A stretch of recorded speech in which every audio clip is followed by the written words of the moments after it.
Foi aqui que a gente parou?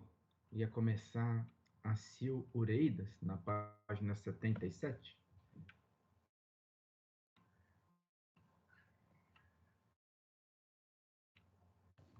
Sim, tinha sido aí mesmo. Então, porque eu abri o computador e a apostila já abriu nessa página, né? Eu não mexi desde sexta passada, então achava que era isso. Então,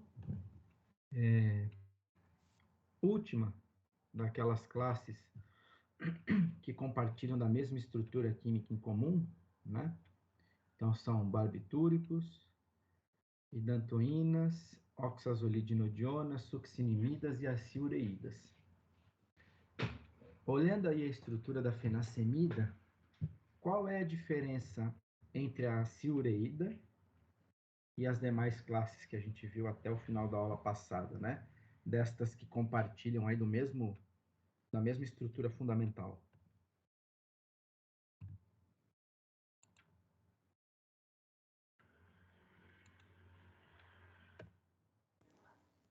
Mas o grupo X é um nitrogênio, né, um NH2, e no outro nitrogênio tem um grupo amida localizado nele. Isso. Eu estou abrindo aqui uma outra página. Mudou aí a página, Guilherme? Tem uma página que eu fiz à mão aí? Tem sim. Tem? Então, olha só. Né? Só recapitulando aqui, ó. Essa é a estrutura geral de todas essas classes que eu mencionei. Então, barbitúricos, nós estudamos nos 2 capítulos anteriores a este, então eu nem fiz novamente, né, retrossíntese e síntese. Aí a gente começou com hidantoínas, onde o grupo X é NH. E depois, deixa eu diminuir aqui um pouquinho. E depois foi oxazolidinodionas, o grupo X é oxigênio, succinimidas, o grupo X é CH2, e aciureídas, onde o grupo X é NH2. A diferença principal é que as aciureídas, elas possuem cadeia aberta, né? Diferentemente dos outros, que possuem a cadeia fechada ali, no lugar do grupo X, que está em vermelho, as aciureídas possuem cadeia aberta. Bom, independentemente disso, né, da cadeia ser aberta ou fechada, a estrutura química comum é a mesma, né? A única diferença é que a cadeia é aberta. Portanto, as aciureídas, elas são semelhantes a quais destes compostos que tem aí na tela? Elas são, né, análogas a qual destes compostos? As hidantoínas? As hidantoínas, né? As hidantoínas têm NH, pelo fato da estrutura ser cíclica, e como as aciureídas têm a cadeia aberta, elas têm NH2, né? Porque falta aqui uma ligação que torna a cadeia aberta, tá? Então, voltando lá para a apostila, o principal fármaco dessa classe é a fenacemida, né? Pó branco, inodoro, insípido, pouco solúvel em água. E aí aquilo que eu acabei de comentar, né? A estrutura química dele pode ser considerada análoga, né? Só que de cadeia aberta das hidantoínas. É bem parecido com as hidantoínas. Então, mais uma vez, isso significa que a retrossíntese e a síntese destes compostos será bem parecida com as demais que nós fizemos até o momento, né? Até a aula da semana passada. E aí, antes de eu mudar a página para a retrossíntese que eu fiz à mão, eu pergunto a vocês, deem uma olhada aqui na estrutura da fenacemida. Quantos fragmentos nós podemos originar, né? Quantos equivalentes sintéticos nós podemos originar a partir da fenacemida? Dá 5. 5, esse seria o máximo, quebrando apenas as ligações carbono, átomo diferente de carbono, seriam 5, é isso? Eu não sei, não parei para fazer a conta ainda, 2, hein? 3, Eu fiz 4. a conta. Ah, não. Vão ser 6 derivados. 6 equivalentes sintéticos, é isso? Isso. Vamos conferir? Vamos ver se são 6 mesmo?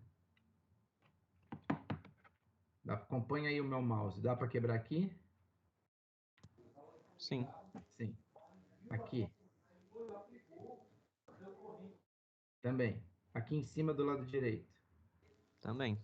Também. Aqui Uhum. também. Do outro lado Também. também. E aqui? Aí não tem E não, necessidade, né? né? Aqui é carbono, carbono. Então, dessa molécula toda, na verdade, ela vai virar um picadinho, né? Você vai quebrar praticamente todas as ligações dela. A única ligação que a gente não consegue mexer é essa aqui, ó. CH3, C-O. Essa a gente não mexe. Então, vamos lá.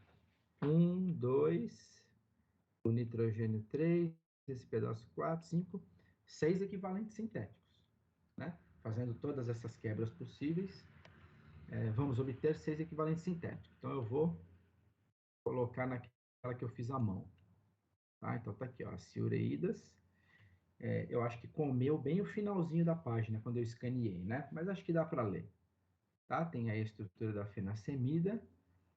Então, eu mostro aí todos os locais de quebra, né? De desconexão.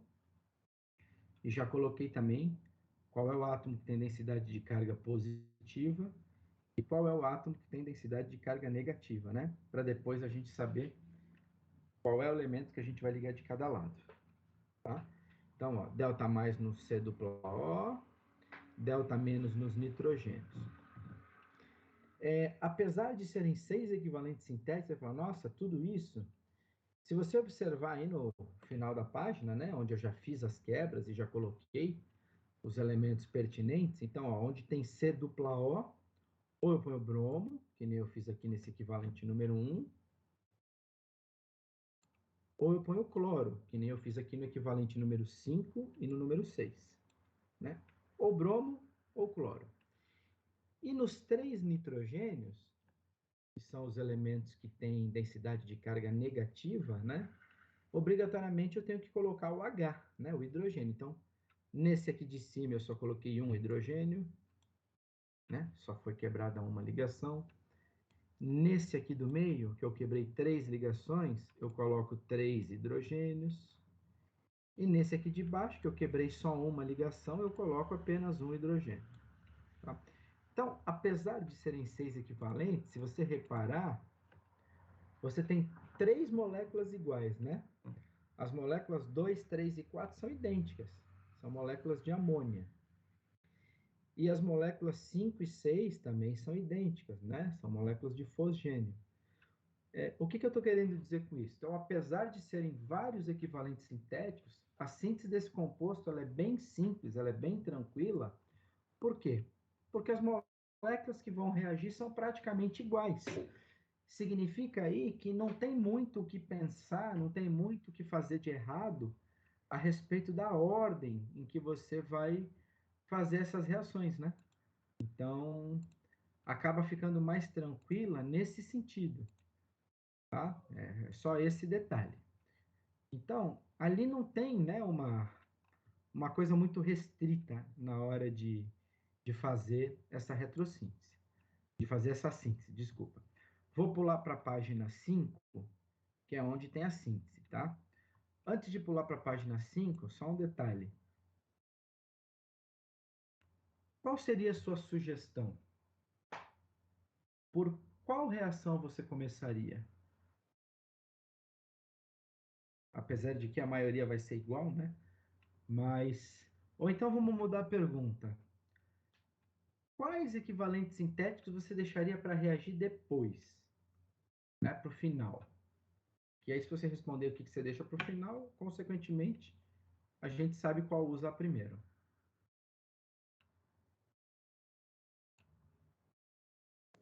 Acho que pro final fica mais os fogênios. Né? Foi aquilo que a gente já conversou nas outras aulas anteriores. Então, os 5 e os 6 são os fogênios, né? Que são aqueles equivalentes mais reativos. Deixa para o final, né? Não que, não que o equivalente 1 não seja um bom reagente. É um excelente reagente, né? É um brometo de ácido. Mas eu posso começar reagindo ele com o 3, né? E aí depois vai ser só colocar os fogênios. Né? Afinal, depois, os 2 fogênios vão ligar nos nitrogênios todos que tem aí. Então, vamos dar uma olhada aqui na ordem que eu fiz essa síntese. Professor, Oi? se você ligar, por exemplo, 1 com 3 aí, vai formar uma amida? Isso. exatamente. Mas não é uma coisa que a gente evita normalmente? Exatamente. Ô, Gabriel, mas me diz um negócio. Você está vendo que o 3, ele tem 3 hidrogênios em vermelho? Sim. Significa que esse nitrogênio aí, ele vai se ligar tanto no 1, quanto no 5, quanto no 6, certo? Isso. Concorda? Sim. De qualquer forma, ele ligando no 1 primeiro, ou ele ligando no 5 primeiro, ou no 6, ele vai formar amida de qualquer jeito. Né? Então, ó, olha aqui na fenacemida, ó. Olha lá. Ele está ligado em 3 grupos idênticos. Né? De qualquer forma, você vai formar amida. E aí, cai justamente naquilo que o Guilherme falou. Eu vou formar uma amida. Mas todas essas funções orgânicas aqui são amidas, né? Ó, amida aqui. Ó, aqui também não é amida? É, sim, também. E aqui Vai. embaixo também não é amida? É. Então, você vai formar várias amidas, tá?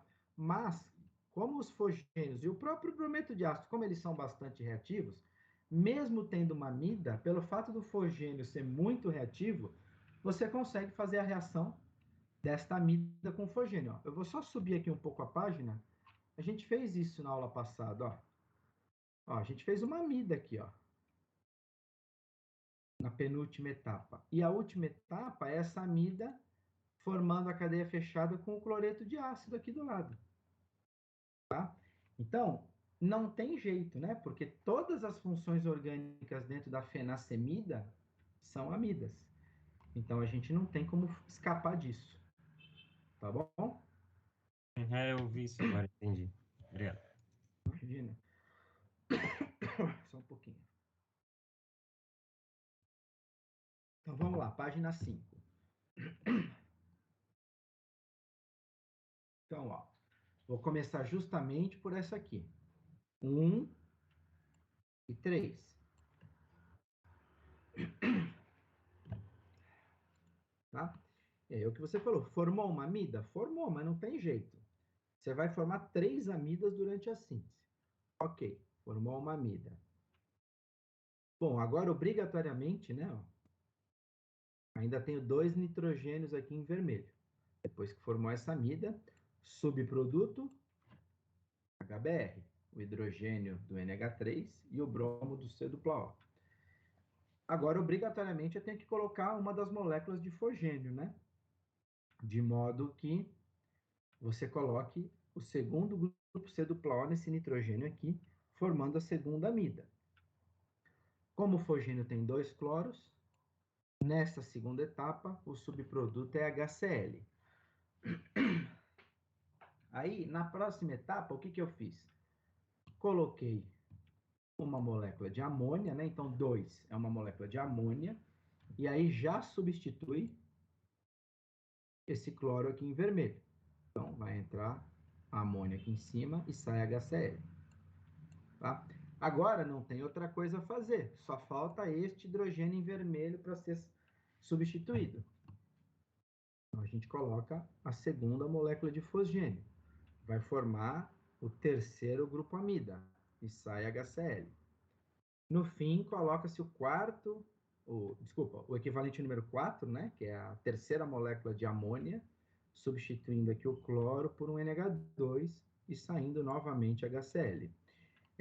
Aqui tem uma coisa positiva. Aqui não tem muito o que reclamar da ordem, né? Por exemplo, aqui, né? Aqui. Daqui para cá, daqui para a direita, eu substituí o cloro por NH2. Mas se eu tivesse colocado a outra molécula de fogênio, ela entraria aqui embaixo. E isso não faria com que a ordem da reação ficasse errada. Então, a vantagem em se trabalhar com várias moléculas iguais, né, é que não tem essa questão, mas nessa ordem vai estar errada, na outra vai estar certa. Não, eu escolhi aqui um caminho mais coerente. Mas se você fizesse um passo invertido aqui, não inviabilizaria a questão, não inviabilizaria a síntese. Tá? Eu escolhi aqui a rota mais adequada, mas não que ela seja a única possível. Tá? Estou falando especificamente para esse caso da fenacemida, hein? O que a gente já viu até a aula passada, sigam tudo que a gente já falou, tá? Então, isso que eu estou mencionando é para a fenacemida. No final dessa síntese, o que nós temos aí? 4 moléculas de HCl e uma molécula de HBr. Portanto, saíram 5 hidrogênios, 4 cloros e um bromo, né? Vamos ver se confere aqui na página anterior. Aqui, tudo que eu fiz em vermelho, tem aí 5 hidrogênios, 4 cloros e um bromo? A conta está batendo? Sim. Tá, né? Tá, 5 hidrogênios, 4 cloros e um bromo. Perfeito. Então, a síntese da fenacemida está concluída, né? E eu acho que essa é a mais tranquila, justamente pelo fato de você usar vários equivalentes sintéticos idênticos. Alguma pergunta aqui na síntese e na retrossíntese da fenacemida? Por hora não. Oi, pode falar. Tudo de bom. Tudo de boa, certinho. Então tá bom. Vou voltar para a apostila, então. Então, fenacemida, né, as ciureídas concluídas. E benzodiazepinas? Benzodiazepinas faz parte daquela estrutura química em comum? De todos que a gente viu até agora? Não. Não. Não, né? Ó, vou voltar aqui, ó. Não tem nada a ver com isso, né? Então, vamos relembrar lá do começo desse capítulo. Nós temos aí estas 5 classes químicas que pertencem a este grupo comum, e aí temos outros fármacos que também têm ação anticonvulsivante, mas que não compartilham dessa estrutura química. Então, olha só, está aparecendo aí novamente as benzodiazepinas, né? Que nós falamos sobre elas no capítulo anterior, de hipnóticos sedativos. Porém, algumas delas têm atividade, né? Podem ser usadas como ansiolítico e também como anticonvulsivantes. Então, aqui alguns exemplos, ó. As benzodiazepinas são usadas principalmente como ansiolíticos. Entretanto, os seguintes benzodiazepínicos são também empregados como anticonvulsivantes: camazepam, clobazam, clonazepam, diazepam, flurazepam, nitrazepam, lorazepam, entre outros, tá? Então, eu coloquei aqui de novo a estrutura geral das benzodiazepinas, né? Então, todas as benzodiazepinas têm essa estrutura química, 2 anéis aromáticos, e a este anel aromático aqui em cima, nós temos um outro anel de 7 membros que está acoplado, né? Tá associado. Todas elas têm essa estrutura? Sim. O que muda de uma para outra? R, R', né? Que vai ser diferente. E a este anel aromático aqui embaixo, nós podemos também ter outros grupos ligados. Tá? Então, essas são as diferenças entre as benzodiazepinas. Não vou pedir novamente nessa prova, né? Porque já foi solicitado estudo de benzodiazepinas, né? De síntese e retrossíntese na prova anterior. Que, inclusive, foi a questão da prova, não foi? Não foi retrossíntese de benzodiazepina? Foi, né? Foi. Então, estou colocando aqui novamente, né? Porque faz parte desse capítulo, né? Comentar que alguns benzodiazepínicos também possuem ação anticonvulsivante, porém, eu não vou cobrar na prova retrossíntese e síntese nem de benzodiazepinas, nem de barbitúricos, porque isso já foi assunto da prova anterior, tá? Apesar deles aparecerem novamente nesse capítulo, a gente vai ficar restrito à retrossíntese e síntese desses outros 4 aqui, ó. Hidantoínas, oxazolidinodionas, succinimidas, aciureídas e os agentes diversos, que vão aparecer logo abaixo, tá? Então, só para relembrar a estrutura delas, mas não vou mencionar de novo retrossíntese e síntese. E, depois de todos esses grupos, temos aí os chamados fármacos diversos.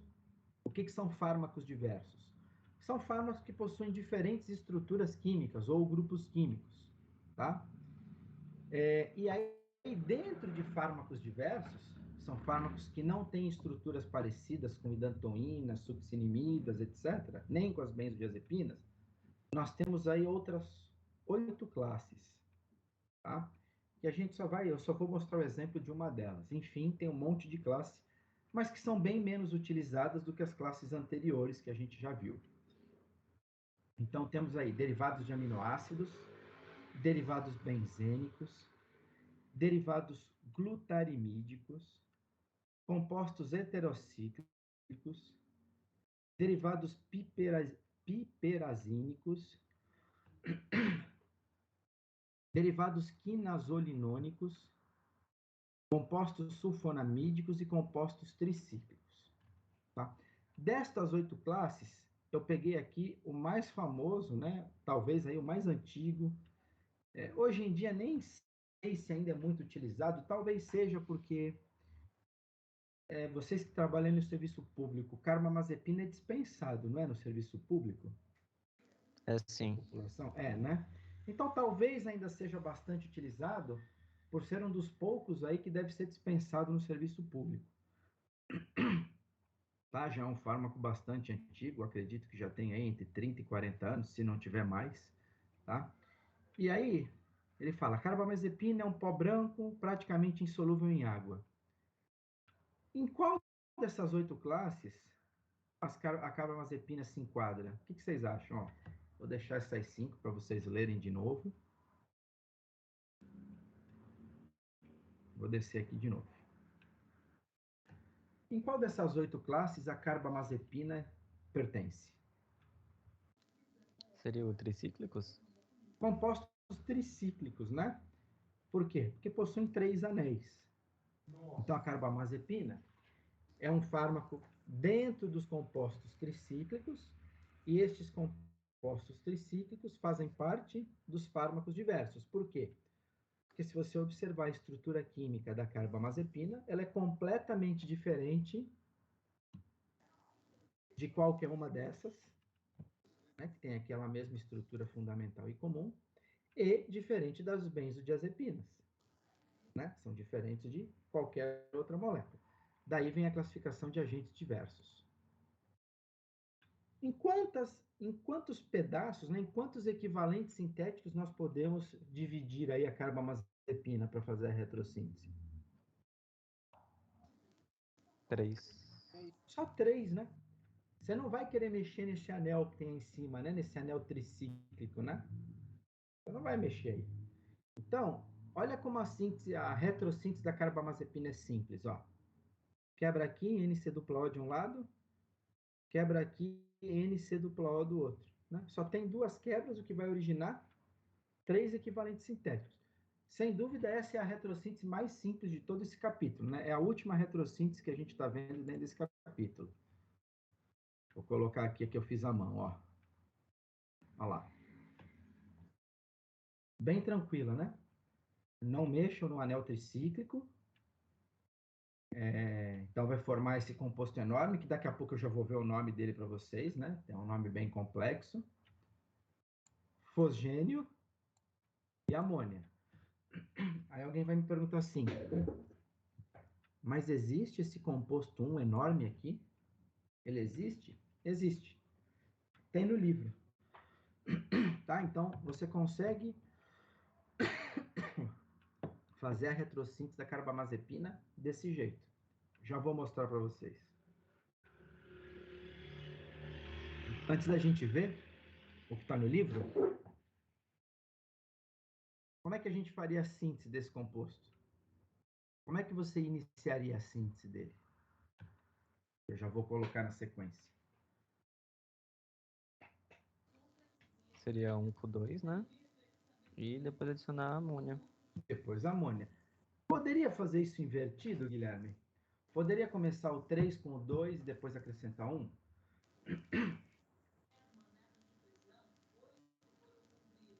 Aparentemente sim. Não vejo muitos Aparentemente sim. Eu problemas. também acredito que sim, mas na prática é feito da primeira opção que você falou.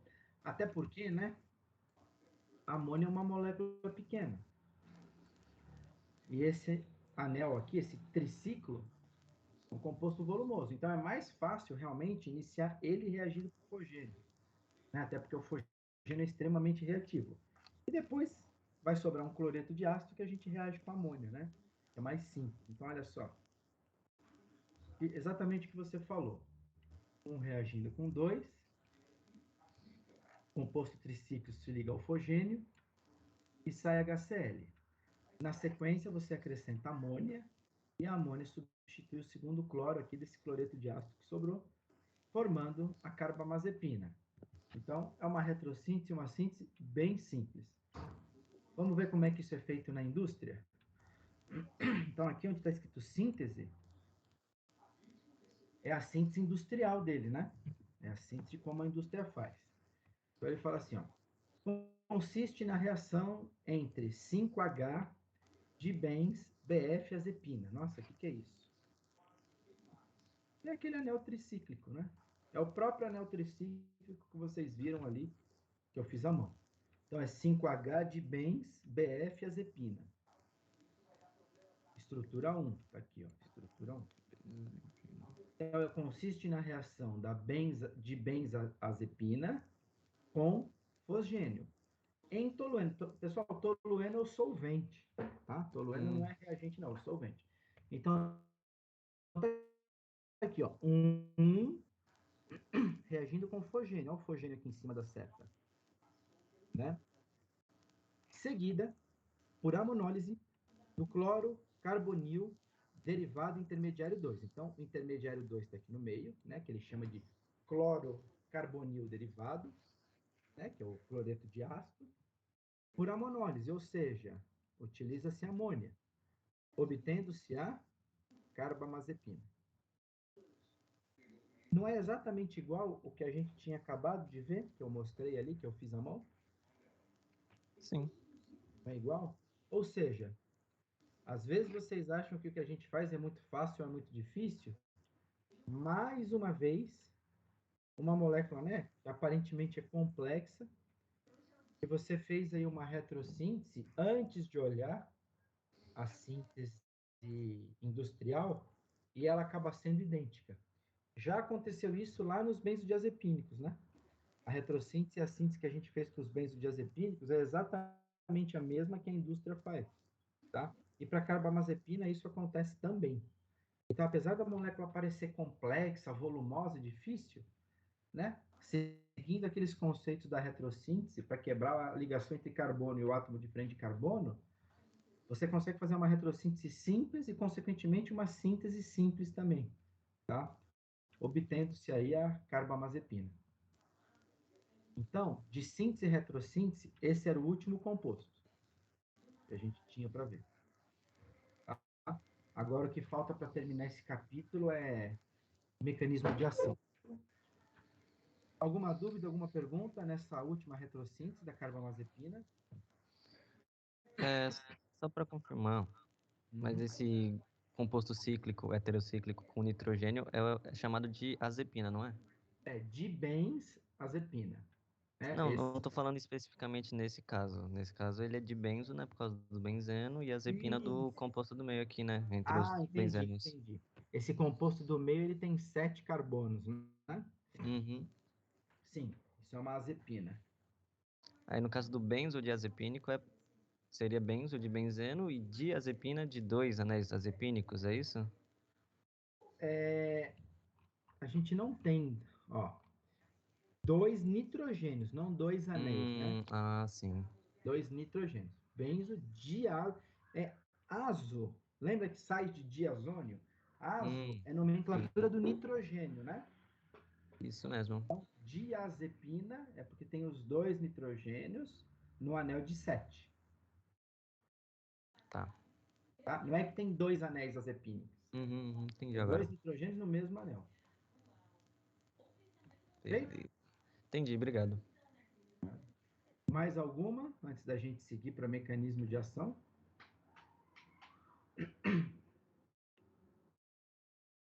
Tudo certo? Então, seguindo. Então, para encerrar esse capítulo, ficou faltando a gente falar mecanismo de ação e teorias propostas, tá? Começar pelo mecanismo de ação. Novamente, né? Vocês vão ver que são fármacos inespecíficos. Então, embora diversos mecanismos de ação anticonvulsivante tenham sido propostos, nenhum deles goza de aceitação geral.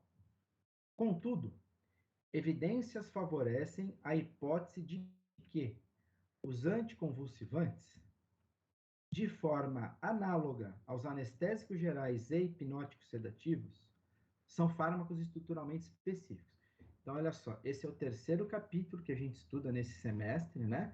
Então, o primeiro foi anestésicos gerais, depois hipnóticos sedativos e agora anticonvulsivantes. Então, da mesma forma como os dois anteriores, né, o que é aceito para os anticonvulsivantes? Que são fármacos estruturalmente inespecíficos. Isto é, eles não interagem em receptores. A ação deles é em decorrência de suas propriedades físico-químicas. Aí eu pergunto a vocês, fala para mim um motivo que corrobora isso, que realmente dá força a esse mecanismo aceito, né? Que são inespecíficos, que não interagem com receptores. Depois de tudo isso que a gente viu de síntese e retrossíntese. Por que será que é aceito que eles são inespecíficos? Porque a estrutura deles é diferente. Exatamente. Porque você tem estruturas químicas bastante variadas, né? Completamente. Então, dá uma olhada: carbamazepina, os benzodiazepínicos e aqueles outros que têm a estrutura fundamental em comum. Então, se você comparar todas essas estruturas, elas são das mais variadas, né? Isso porque a gente ainda nem falou e nem vai falar de outras classes que tem aqui, né? Aminoácidos, derivados benzênicos, glutarimídicos, heterocíclicos, piperazínicos, ainda tem outros. E aí as estruturas químicas são completamente diferentes de um para o outro. Então, esse é um motivo que corrobora, né, o fato de os autores considerarem que eles são fármacos inespecíficos. Por quê? Porque se eles fossem específicos, se eles interagissem em receptores, as estruturas químicas não poderiam ser tão diferentes, né? Elas teriam que ser bastante semelhantes, certo? Não teria como ter essa variação tão grande. Muito bem, Joana.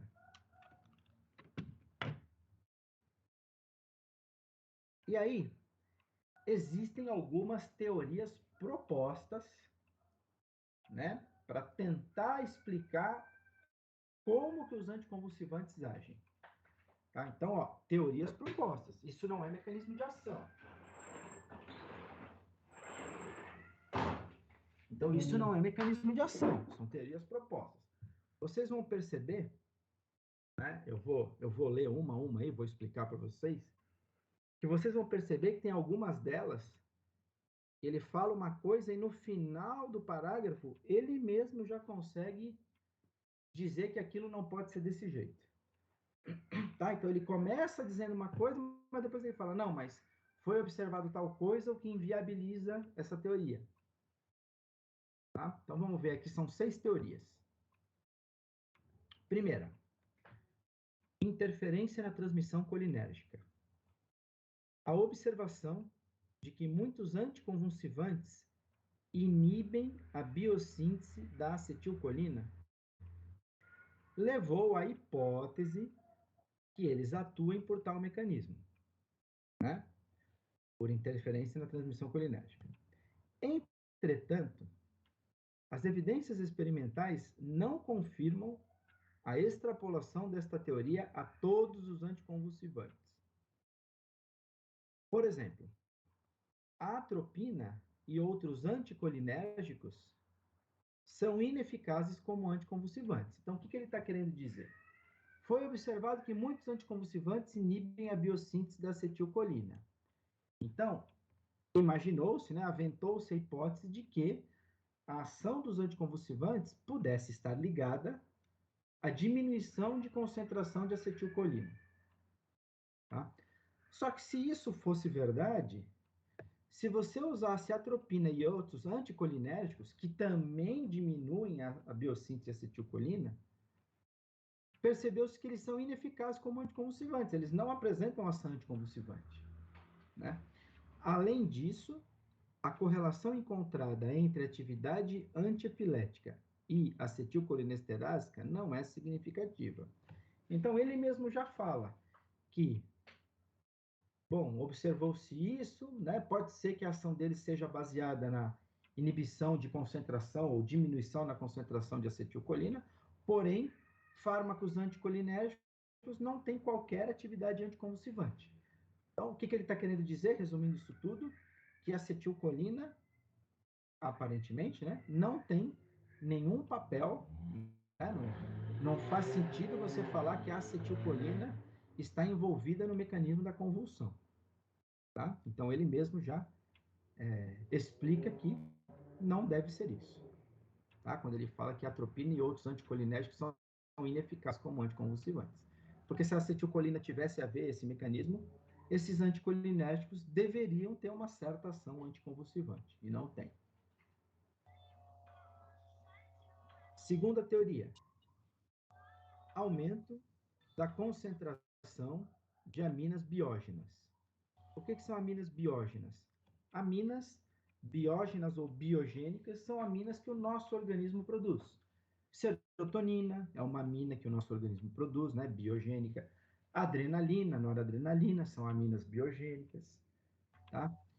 Então, vamos lá. Esta teoria é baseada na capacidade de diversos anticonvulsivantes aumentarem os níveis de serotonina no cérebro. Então, serotonina é uma amina biogênica.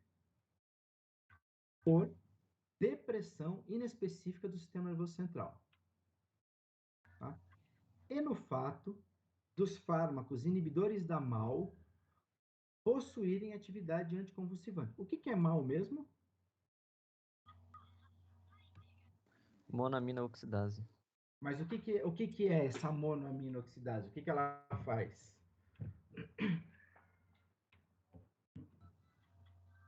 Se não me engano, ela promove degradação de alguns neurotransmissores no neurônio. Isso aí. É uma enzima, né? Que ela faz reações de oxidação de monoaminas, né? De compostos monoamínicos, como a serotonina. A serotonina é um composto amínico. Tá? Então, olha só. Aqui ele está correlacionando duas coisas.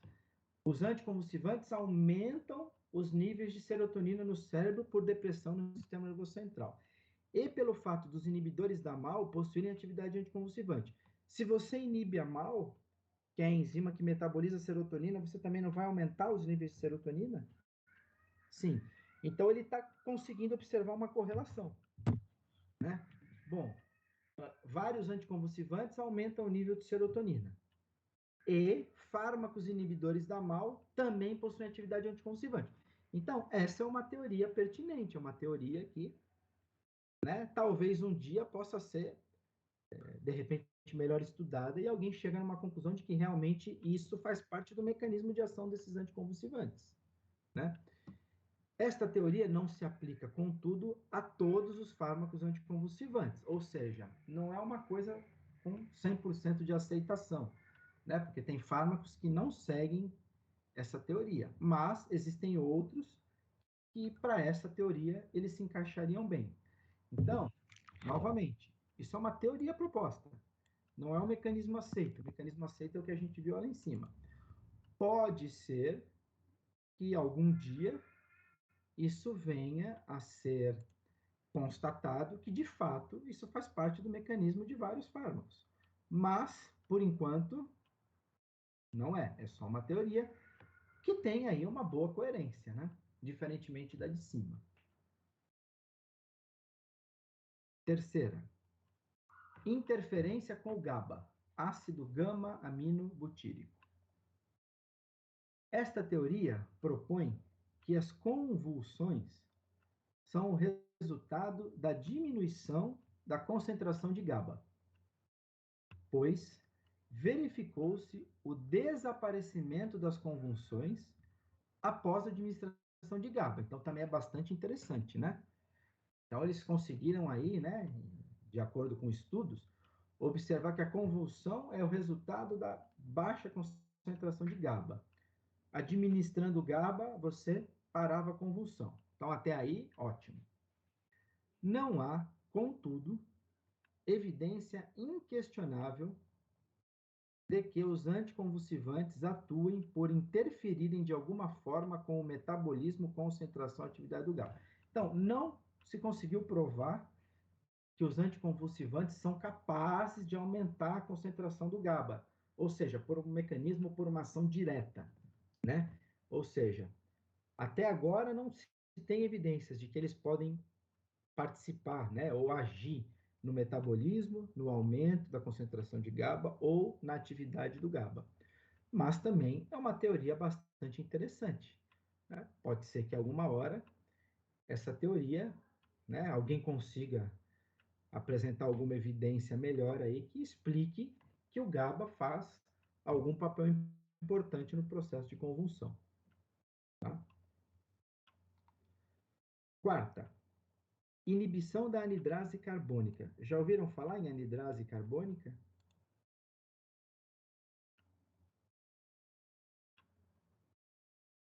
Já, mas eu não lembro exatamente o que que é. Mas pelo nome, o que é isso, anidrase carbônica? Hum, Tudo que é ase é o quê? seria uma quebra? Ou seria Uma quebra, é enzima? uma enzima. A Uma enzima anidrase de carbônica é quebra. uma enzima. Né? A anidrase carbônica, né, o próprio nome já explica, é a enzima que inibe ou que metaboliza o anidro carbônico. O que é anidro carbônico? É o ácido carbônico sem água. Né? Anidro carbônico é o ácido carbônico sem água. O que é o ácido carbônico sem água? É o gás carbônico. H2CO3 menos uma água forma CO2, gás carbônico. Então, inibição da anidrase carbônica. Inibir a enzima que degrada, né, que decompõe o gás carbônico. Bom, antes de eu ler o que está escrito aí, vamos pensar um negócio. O nosso cérebro, para funcionar, ele precisa de glicose e oxigênio, não é isso? Não é o que o nosso cérebro precisa? Você vai mergulhar, se afoga, fica desacordado, fica sem respirar. A chance de você ter uma lesão cerebral permanente é grande, né? Por falta de oxigenação no cérebro. Nascem crianças, né? Que têm algum tipo de deficiência mental porque faltou oxigênio no parto. Então, o nosso cérebro não pode ficar sem oxigênio. E nem açúcar, se não tiver energia, né? Como combustível. E o oxigênio, para queimar esse combustível e alimentar as células, o cérebro não funciona. E se o cérebro não funcionar por algum tempo, ou ele morre, né? Ou ele vai ficar debilitado permanentemente.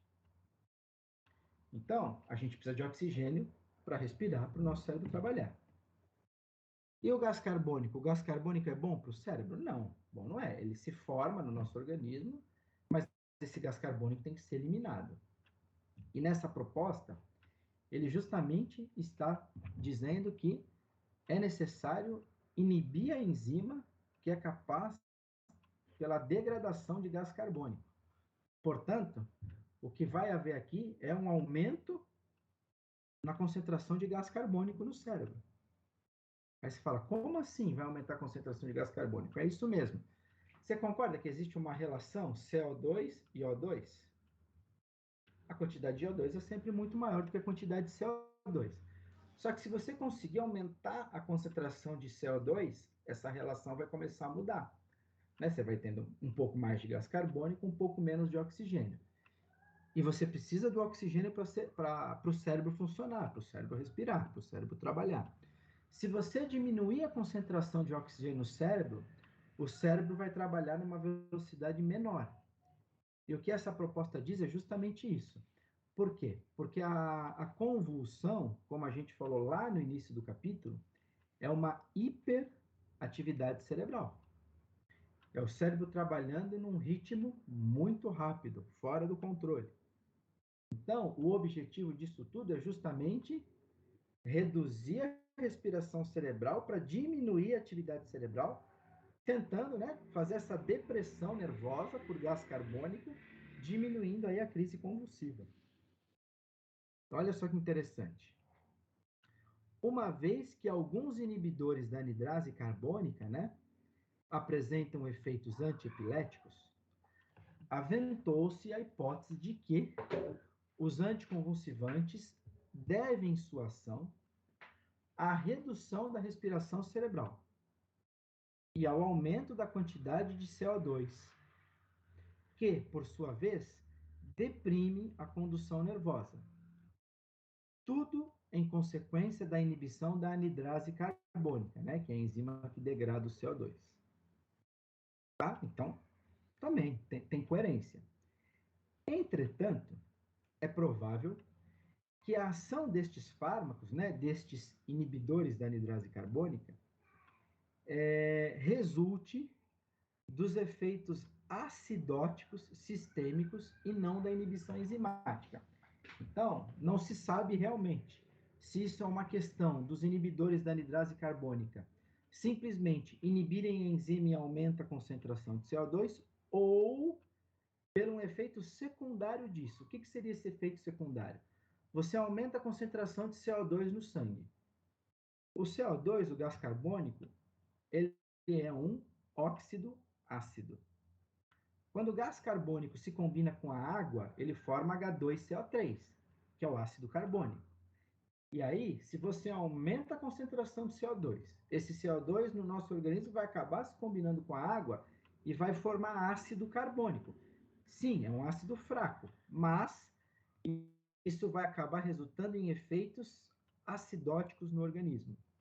E aí ele diz então o seguinte: é provável que estes inibidores da anidrase carbônica promovam seu efeito pelo efeito secundário, pelo efeito de acidose metabólica, e não pela inibição direta da enzima, né? Então você inibiu a enzima, ok. É isso que ele fala que acontece. Inibiu a enzima, aumentou a concentração de CO2. Então o que ele fala inicialmente é que esse aumento do CO2 deprime a condução nervosa. Mas depois ele fala, entretanto, é provável que não é por isso. Não é porque o CO2 deprime a condução nervosa. É porque o aumento do CO2 vai gerar em aumento na quantidade de ácido carbônico e, aumentando esse ácido carbônico, aumentam os efeitos acidóticos sistêmicos e isso é o que, de fato, promove a ação anticonvulsivante. Essa é a teoria. Tá? Então, não seria pela inibição direta da enzima, mas sim pelo seu efeito secundário da inibição, que é aumento de gás carbônico, aumento de concentração de ácido carbônico e aumento da acidez sistêmica. Tá? Também bastante interessante essa teoria aqui proposta. Perguntas? Expandindo, se tivesse esse efeito acidótico, né, de aumento da acidez do sistêmico, não ia interferir também na parte da respiração, já que está diretamente envolvido com a liberação de oxigênio pela hemácia? É que o nosso, sim, sem dúvida, é que o nosso organismo, né, Guilherme, tem sistema de controle, né? Essa acidose metabólica não é nada assim absurdo, né? É um processo de acidose metabólica leve aí que esses fármacos causariam. Nada que você vai mudar radicalmente, né, o pH sanguíneo. Além do que, o pH sanguíneo ele já é levemente ácido, né?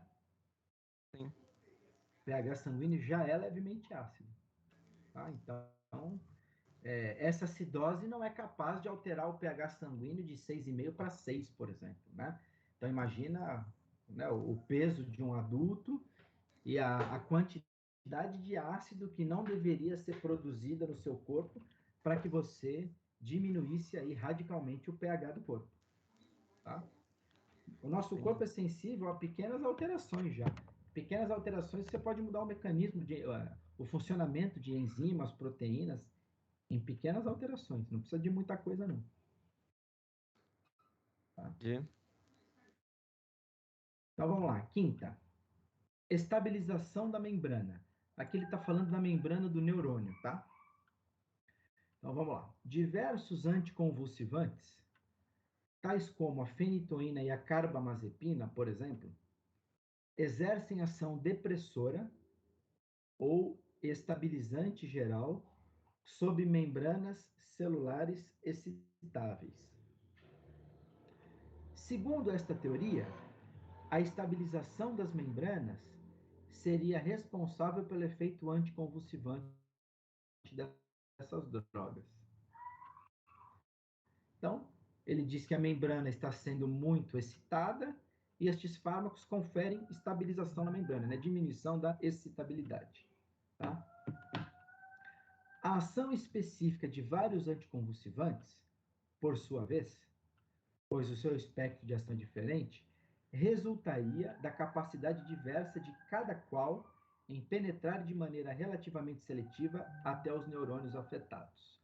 Tá? Então, por essa teoria, os anticonvulsivantes estabilizariam a membrana do neurônio, a diminuição dessa alta excitabilidade faria com que se diminuísse ou suprimisse as crises convulsivas.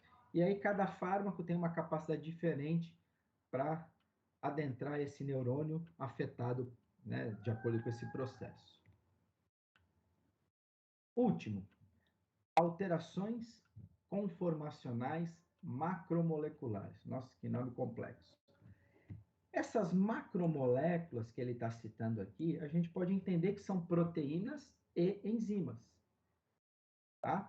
Então, ele está dizendo que essa teoria está baseada em alteração na conformação, né, no formato tridimensional de macromoléculas, por exemplo, de proteínas ou enzimas. Tá?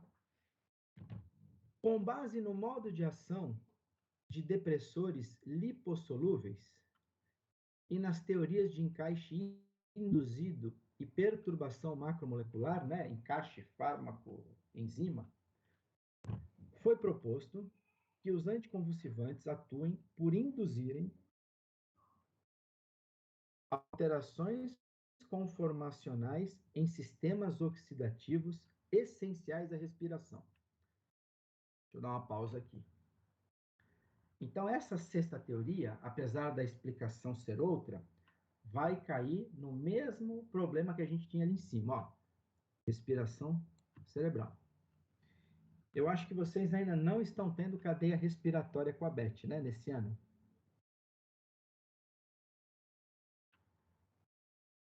Em bioquímica, já tiveram isso? Pode repetir, Pandini, por favor? Vocês já tiveram cadeia respiratória com a Beth em bioquímica esse ano?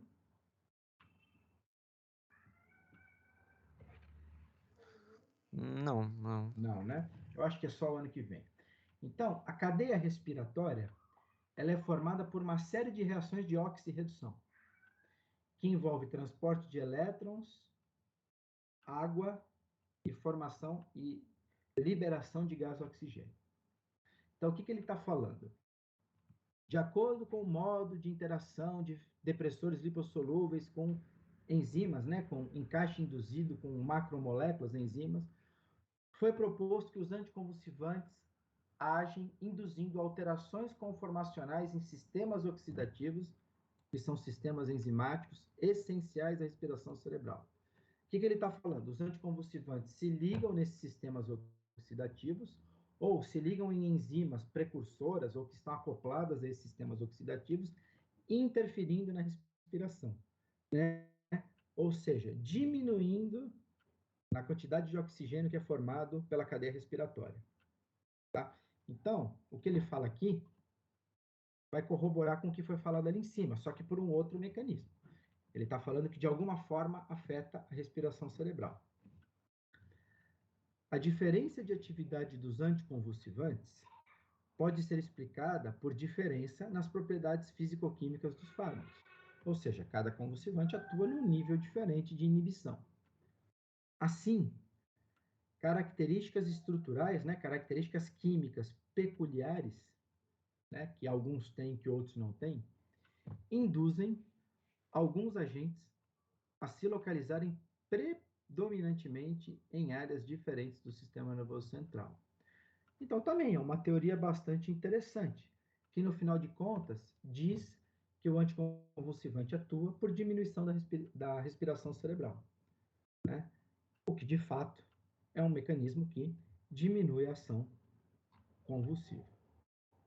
Tá? Então, só tomem um pequeno cuidado. Eu vou até parar um pouco esse compartilhamento. Bom, não tem ninguém para entrar agora. Agora é a hora que eu consigo ver. Cuidado. A gente viu lá mecanismo de ação. São fármacos estruturalmente inespecíficos. Ou seja, não interagem em receptores.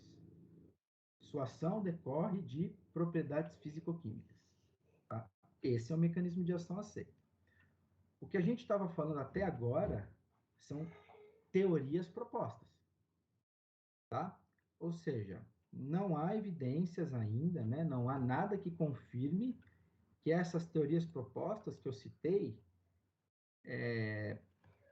sejam um mecanismo. Pode ser que um dia elas venham a ser, mas por enquanto não. Então, cuidado. Se eu perguntar mecanismo de ação, tá lá, tá definido qual é. Se eu perguntar na prova, cite 3 teorias propostas que possam explicar a ação anticonvulsivante, aí tá dentro dessas 6 que a gente falou. Tá? Porque muita gente acaba misturando as bolas, aí eu peço, qual é o mecanismo de ação dos anticonvulsivantes? Aí o aluno põe essas teorias. Aí, às vezes eu pergunto, qual é... Cite teorias propostas que expliquem a ação anticonvulsivante. Aí o aluno põe o mecanismo de ação. Inverte tudo. Então, só ter atenção, só ter cuidado para não misturar qual é o mecanismo de fato aceito pelos autores e quais são as teorias propostas. Tá? E fechamos o capítulo de anticonvulsivantes. Então, na sequência, vamos começar aí o último capítulo, que é sobre hipnoanalgésicos. Antes de eu mudar de capítulo, alguém tem pergunta, dúvida, alguma coisa a perguntar? Ô, Pandini, a gente viu em farmácia lá com o Valber que carbamazepina e fenitoína, eles têm atividade de, acho que era bloqueadores de canal de sódio. Tá? Aí, só que aí, sei lá, a gente viu agora que eles têm atividade, um mecanismo inespecífico, né? Não se sabe ao certo, mas como que necessariamente eles sabem que tem essa atividade no canal de sódio? Como que eles determinaram isso? Guilherme, Não Isso. sei, o não sei. Valber falou também que em cada livro fala uma coisa. Ele estava falando que é nos canais de sódio, mas outro livro pode falar outra coisa. Sim. Então ele falou que não é certeza ainda. Então, cai mais ou menos nessa mesma história, o Guilherme Irlano, de teorias propostas, né? Então, você viu quantas teorias propostas nós vimos diferentes? 6.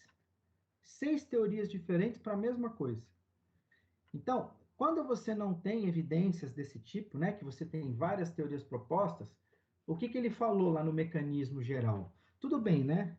Esse livro que a gente usa, que é o de QF, ele já é bem antigo, né? Provavelmente os livros de farmácia que o Valber cita são livros mais modernos. Tá? Mas mesmo assim, né? O Irlanda acabou de falar. Ah, num livro fala uma coisa, no outro livro fala outra. Então, não se tem uma coisa bem definida, né? E aí, se você olhar o mecanismo que é aceito aqui no livro de Química Farmacêutica, você vê que é uma coisa bem ampla, bem vaga, né? São fármacos inespecíficos. Ele fala assim, não interagem em receptores. Mas por que o livro de Química faz isso? Porque a estrutura química deles é diferente. Por isso que ele cita isso. Aí ele fala, bom, se são fármacos inespecíficos, não atuam em receptores, portanto, agem por propriedades físico-químicas. Aí o que você falou, como é que é? Ele atua fazendo o quê no canal de sódio, Guilherme? Seria um bloqueador do canal de sódio que Isso interfere não é uma na propriedade vascularização. físico-química dele? Isso é uma propriedade físico-química Ah, que ele sim. pode ter, né? Faz Isso não sentido, faz deixa de ser sentido. uma propriedade físico-química. Então, se a gente for pensar bem, esse mecanismo que ele cita, né, para anestésicos, hipnóticos, sedativos, é muito vago. Quando você fala são inespecíficos, atuam por propriedade físico-química, que propriedade é essa? Né? É muito vago. Ele está dizendo assim, ó, não sei como é que funciona. A gente sabe que não tem receptor, mas eu não sei como é que funciona. São por propriedades físico-químicas. Que propriedades? Em cima de onde? Entendi. Tá? Se soubessem, certamente os livros já teriam citado isso. né? E, de repente, já teríamos até tratamentos mais eficazes para convulsão, né? Beleza, obrigado. Mais alguém?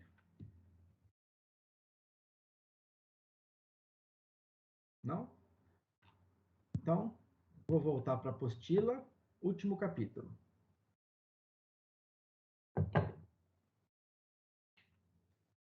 Compartilha de novo.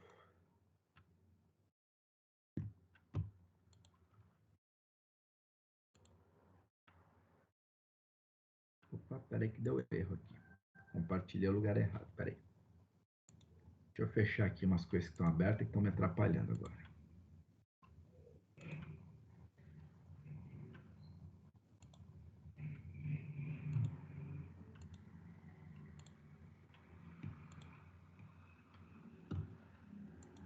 Vamos lá, vamos de novo.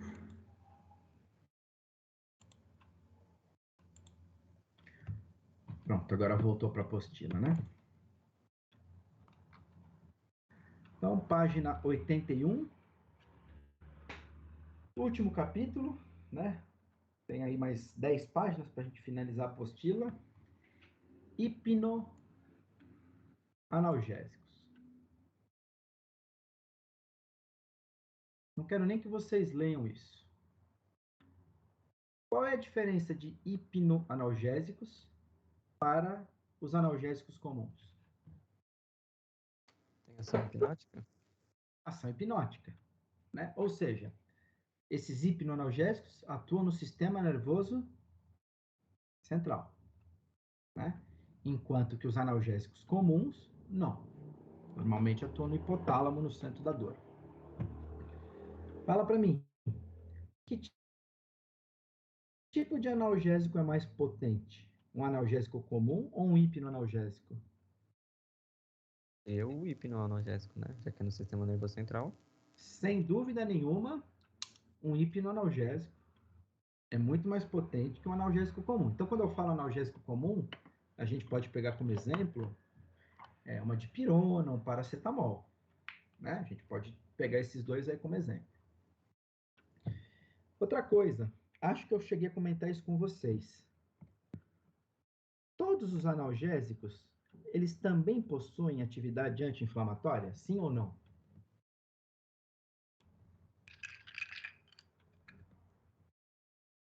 Por exemplo, dipirona também é anti-inflamatória? Não. Acho que é. Não. É, Não? Não. Não. Sim. Paracetamol também é anti-inflamatório? Paracetamol é, né? Também? Não. Também não. É Deixa eu o fechar aqui um pouco essa parte. Agora eu não estou precisando dela. Prefiro olhar vocês. Então, presta atenção. Nem todos os analgésicos possuem ação anti-inflamatória. Tá? Nem todos. O que é, Paula? O que vai cair na prova, Paula? Você perguntou aqui que eu estou lendo agora.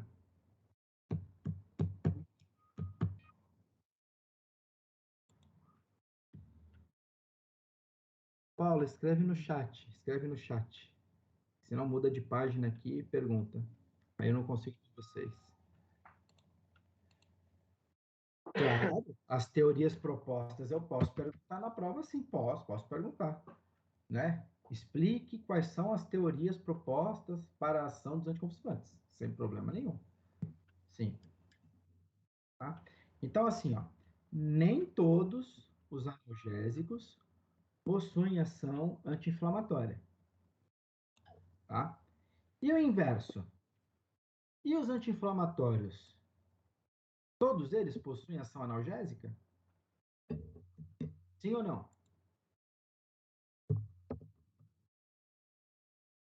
Não.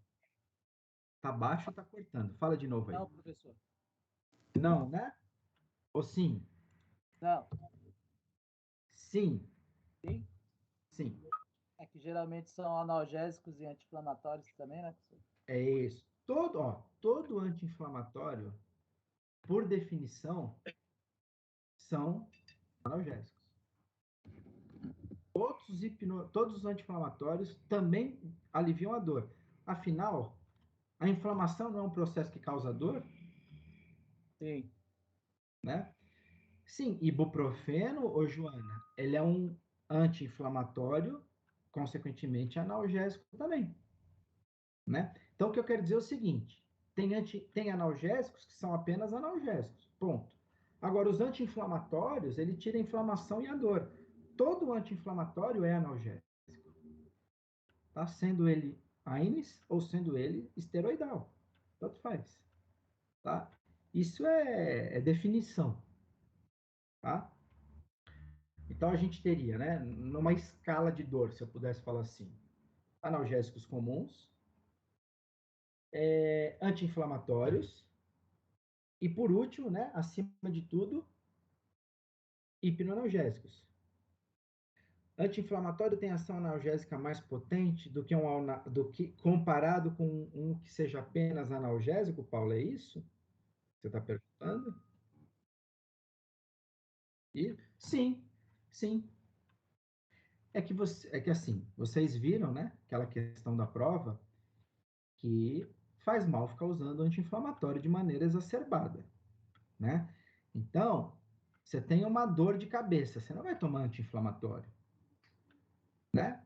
Você vai tomar um analgésico, certo? Mas tem uma ação analgésica muito boa, o anti-inflamatório. Então, é aquela escala: analgésico, anti-inflamatório, hipnoanalgésico, tá? Professor, Oi. mas vamos supor, você está com bastante dor. O médico passa com tipo codeína para o senhor. É, ele vai agir como anti-inflamatório também, né? Ele tem analgésico. Então, aí você já chega lá em outro ponto. Você está falando de hipnoanalgésicos. Isso. Não, mas ele não é um anti-inflamatório. Ele vai inibir a dor, mas ele não vai tirar o processo de inflamação. Então, por exemplo, me dá um exemplo de um caso em que você está com muita dor e o médico indicou codeína. Fala um exemplo para E, mim. né, esses dias atrás aí eu fiquei com dor na coluna. O médico me receitou codeína. Hérnia? É um pouco de hérnia na cervical Uhum. e um pouco na coluna. Tá, Aí ele passou esse codeína. codeína. E Para melhorei. aliviar a dor. E melhorei. E não fiz fisioterapia, não fiz nada, entendeu? Por isso que eu tô falando. Então, mas o que acontece? A inflamação, ô Walter, não é um processo que espontaneamente ele vai passar? A inflamação não é um processo de defesa do organismo? Sim. Espontaneamente, naturalmente, esse processo ele não vai desaparecendo? O correto seria, né? Não, ele desaparece. Aí eu te pergunto, por que você toma anti-inflamatório se a inflamação é uma reação natural do organismo a uma agressão e essa reação, essa resposta, né, vai desaparecer? Por que você toma um anti-inflamatório? Para diminuir a inflamação e a dor. Para diminuir a inflamação e a dor, os sintomas, né? Para diminuir a Isso. inflamação. Ou seja, para o processo ser acelerado, não é isso? Correto. Mas vamos supor, você não tem dinheiro para comprar. Você não vai melhorar? Vai demorar mais, mas você vai melhorar, não vai? Vai. A codeína já entra no grupo dos hipnoanalgésicos. Uhum. Tá? Um analgésico bem mais potente quando a dor é mais complicada, né? Então, talvez o seu relato de dor fosse alguma coisa que incomodasse muito a ponto do médico te prescrever codeína. Mas ele não é um anti-inflamatório, né? Ó, eu vou te falar por mim. Eu já tomei Tramal. Tramal é hipnoanalgésico, tá? Eu tenho hérnia há uns, sei lá, 13 anos atrás, a minha coluna travou, de modo com que eu não conseguia botar o pé no chão, eu não conseguia ficar em pé, né? Fui de maca, de ambulância para o hospital e fiquei lá 4, 5 dias internado. Então, imagina, você não consegue pôr o pé no chão, você não consegue ficar em pé. Aquilo dói. O que é aquilo que aconteceu ali? Passa o sistema nervoso por dentro da medula, tá? Ali tem o problema da hérnia. Houve um estrangulamento do nervo. o que o teu cérebro faz? Dá um aviso e manda paralisar a tua perna para você não andar, justamente para não comprometer o nervo, para não piorar. Então, aquele processo gerou uma inflamação ali naquele ponto onde tem a hérnia, certo? Tá. Aí eu fiquei medicado esses 4, 5 dias com tramal para aliviar a dor e com corticoide para passar a inflamação. No dia seguinte, né, mais de 24 horas depois, eu já conseguia pôr o pé no chão para pelo menos ir até o banheiro, mas a dor ainda era muito forte. Tanto que depois de 4, 5 dias internado, eu ainda fiquei com mais uma semana de tramal em casa. E aí, depois que eu saí do hospital, eles pararam com o corticoide, né, para reduzir a inflamação. Aí ficou só no tramal. Mas o hipnoanalgésico em si, ele não está sendo usado para diminuir a inflamação, ele está sendo usado para diminuir a dor. Você vai ver que como é que eles agem? Eles aumentam, eles elevam o limiar de percepção da dor. Tá? Mas ele não está tratando a inflamação em si. Entendi. Então, para mim, ele agia como um anti-inflamatório e analgésico junto. Não. Dependendo do caso, você vai ter que associar um anti-inflamatório junto com o hipnoanalgésico. Entendi, professor. Tá? Obrigado. Então, né, isso tudo que a gente está falando é para chegar à seguinte conclusão. Os hipnoanalgésicos, né, são fármacos que atuam no sistema nervoso central e eles possuem uma potência muito maior do que os analgésicos comuns, né? Isso tudo que eu estou falando, depois a gente vai ver lá na apostila, que eu estou querendo conversar isso sem ficar lendo, né, para a gente ir discutindo. E aí o seguinte, qual é o principal problema, qual é o principal efeito adverso do uso dos hipnoanalgésicos, né, dos analgésicos hipnóticos? Qual é o grande problema? Vou fazer outra pergunta antes. Os hipnoanalgésicos, eles foram, né, desenvolvidos a partir de que molécula? A partir de qual estrutura química? O ópio, professor? Qual? O ópio? O que é o ópio? O que tem no ópio, Ricardo? O ópio é um suco, né? Que tem alguns hipnoanalgésicos. Qual é o principal hipnoanalgésico contido no ópio? Cocaína? Não, cocaína Não. é anestésico, né? Cocaína é da Morfina, né? Morfina, muito bem. Então, os hipnoanalgésicos que vocês conhecem, né, de uso terapêutico, eles foram desenvolvidos, a própria codeína, eles foram desenvolvidos justamente a partir da molécula da morfina. Né? A estrutura química desses hipnoanalgésicos, ela tem como base a molécula da morfina. Então, complementando o que o Ricardo falou, qual é a planta que dá origem ao ópio, Ricardo? Você sabe o nome da planta? Papoula, professor? A papoula, isso. Da papoula, você faz uma extração, você faz um suco, né? Você extrai um suco da papoula, e esse suco é o ópio. O que é o ópio? É uma mistura de alguns hipnoanalgésicos, sendo que o mais importante, o que existe em maior concentração na papoula, é a morfina. Tá? Heroína.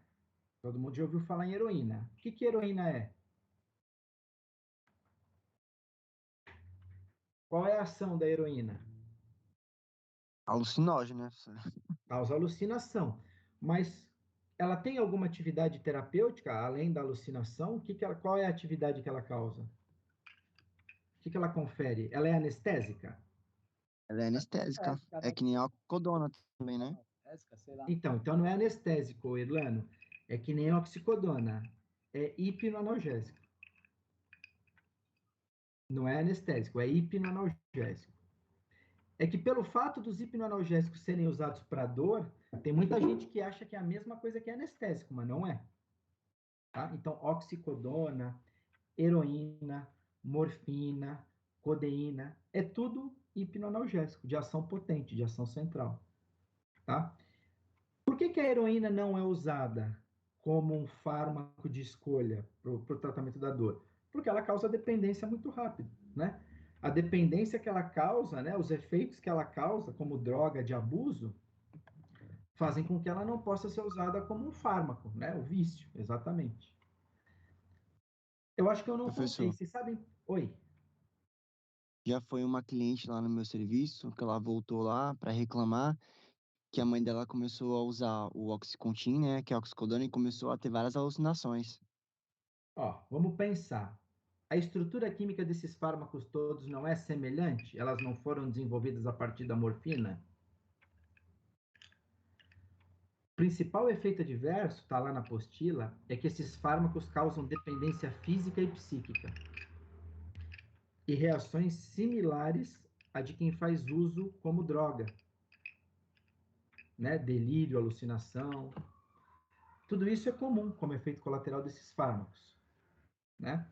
Ou seja, isso causa vício, causa dependência. Então, não importa se é heroína, que é uma droga de abuso, ou se é a morfina ou a codeína, que é um fármaco, eles vão causar o mesmo tipo de dependência, o mesmo tipo de efeito colateral. Tá? Vocês conhecem a história? Por que que a heroína tem esse nome? Por que que essa substância química chama-se heroína? Já contei para vocês? Eu me lembro não, professor. Não? Seguinte, quando teve a guerra, isso, quando teve a guerra, então imagina só, chegando lá na base militar, soldado que perdeu o braço, perdeu a perna, né, com bomba, com explosivo, que levou tiro. Então, imaginem só a dor que esses soldados sentiam por terem sido feridos, atingidos. E aí, a estes soldados, lá na base militar, né, lá na guerra, há 80 anos atrás, mais ou menos, era aplicada a estes soldados heroína, né? E esses soldados, né, diziam que eles não sentiam mais dor. Né? Então, assim, o cara que está amputado, né? O cara que tomou tiro, dizia que a dor passava com o uso da heroína. E aí eles diziam que aquela droga que eles usavam era uma droga heróica. Daí virou heroína, né? Devido a esse efeito aí tão potente que ela tem para inibição de dor. Tá? Então, isso vem da época da guerra, como a Gabriele mencionou aqui. Então, agora eu vou voltar para a apostila. Alguém tem mais alguma coisa a perguntar antes de eu compartilhar a tela de novo?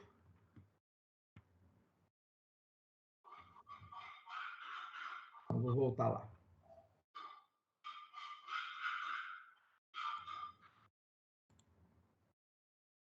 Então, vamos lá. Conceito.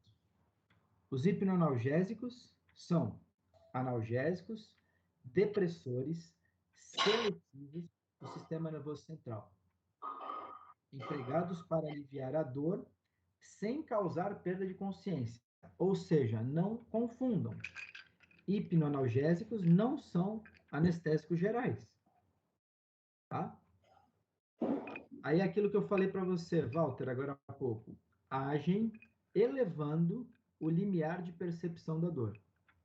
Então, o mecanismo de ação dele, que ele cita aqui, né, não tem a ver com o mecanismo da ação anti-inflamatória, né, a cascata do ácido araquidônico, tudo aquilo que vocês já viram. O termo analgesia vem da palavra grega que significa sem dor. Portanto, algesia significa dor. Analgesia, sem dor. Com base na potência analgésica e em diferenças no desenvolvimento de dependência e tolerância, costumava-se dividir os analgésicos em narcóticos, que é o que a gente chama de hipnoanalgésico, né? Os chamados analgésicos fortes, e não narcóticos, analgésicos fracos. Narcose é porque ele atua no sistema nervoso central, né? Causando aí narcose. Esta classificação, atualmente, é classificada como obsoleta. Não obstante, a Associação Médica Norte-Americana continua dividindo os analgésicos em duas classes. Analgésicos fortes, subdivididos em narcóticos e não narcóticos, e analgésicos suaves. Tá? Então, essa é a classificação que eles dizem que ser mais adequada. Então, nos analgésicos suaves, a gente teria aí dipirona, paracetamol, esses mais simples. Os fármacos que compõem a primeira classe são os analgésicos fortes, né? São empregados para aliviar dores intensas, enquanto que os agentes da segunda classe são utilizados no tratamento de dores suaves e moderadas. Eu não sei se vocês estão acostumados a assistir essas séries de televisão, né, da TV a cabo. Aparece muito nos Estados Unidos. Hoje em dia, existe aí um vício muito grande em derivados opioides, né, em derivados de morfina, em narcóticos. O povo começa usando para tirar determinado tipo de dor, depois acaba se viciando naquilo e aí não consegue parar de usar. Então, em seriados americanos, aparece com frequência, né? O uso de substâncias aí à base de derivados de morfina, né? Que são os opioides ou os opiáceos, que causam dependência. Até mais do que as drogas comuns, né? Cocaína, maconha. Então, vem crescendo aí o uso de drogas tipo oxicodona, né? Hidrocodona. Não estou falando nem de heroína, não. Estou falando de outras substâncias que são também derivadas de morfina, né? Então, isso é uma coisa aí que vem crescendo nos Estados Unidos. O uso abusivo desse tipo que na verdade não são drogas, né? São medicamentos, porém, que necessitam de prescrição médica para serem vendidos. E, obviamente, que as pessoas viciadas nesse tipo de substância, elas, de qualquer jeito, elas vão tentar arrumar drogas sem prescrição médica, porque eles não têm prescrição. Quer ver? Uma série que mostra bem isso, é uma série antiga, né? Mas que até voltou a passar aí na TV a cabo, aquela é Dr. House que chama, é isso? Isso. Então, quem já assistiu essa série, né, o protagonista da série, ele é viciado em hipnoanalgésico. Eu não me lembro se é oxicodona, o que é, mas ele é viciado nisso, né? E com o passar da série, do seriado, ele chega a ser afastado, ele chega a ser, como é que se diz? Investigado pelo Conselho de Medicina, né? Porque aí ele pega no hospital, ele falsifica a receita para conseguir o medicamento, porque o cara fica viciado no medicamento, né? E não consegue largar.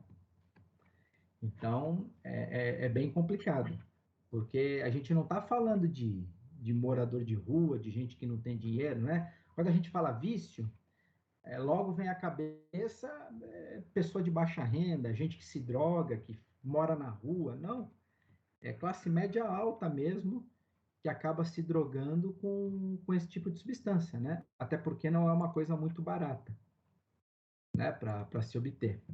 Então, é uma coisa aí bem complicada lá nos Estados Unidos. Tá? Então, tem algumas séries que mostram isso. Algumas séries americanas aí que acabam mostrando o que acontece aí nas ruas americanas. Tá? Efeitos adversos. Então, eu já tinha comentado um pouquinho com vocês, né? Mesmo em doses terapêuticas, os analgésicos narcóticos podem provocar depressão respiratória, né?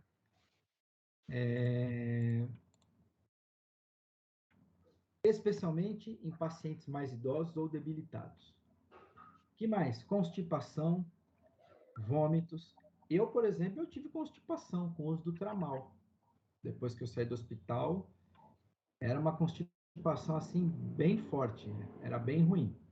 Né? Então, além disso, vômitos, náuseas, distúrbios cardiovasculares, diversos outros efeitos adversos como tonturas, obnubilação e alteração de humor.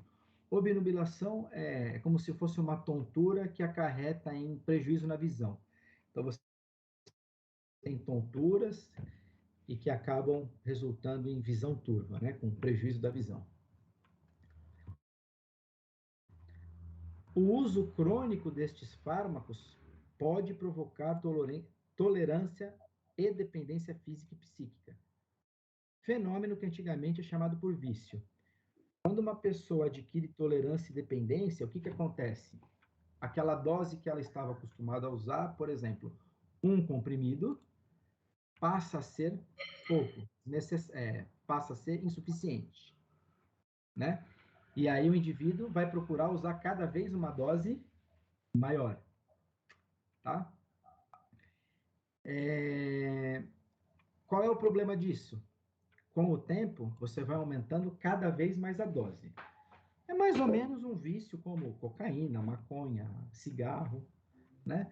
Então, álcool, né? Tem gente que bebe uma, duas, três, aí o cara vai bebendo sempre, bebendo sempre. Daqui a pouco ele toma 6, 7, 8 e ele continua não ficando bêbado, né? Não continua não sentindo os efeitos do álcool no organismo. Por quê?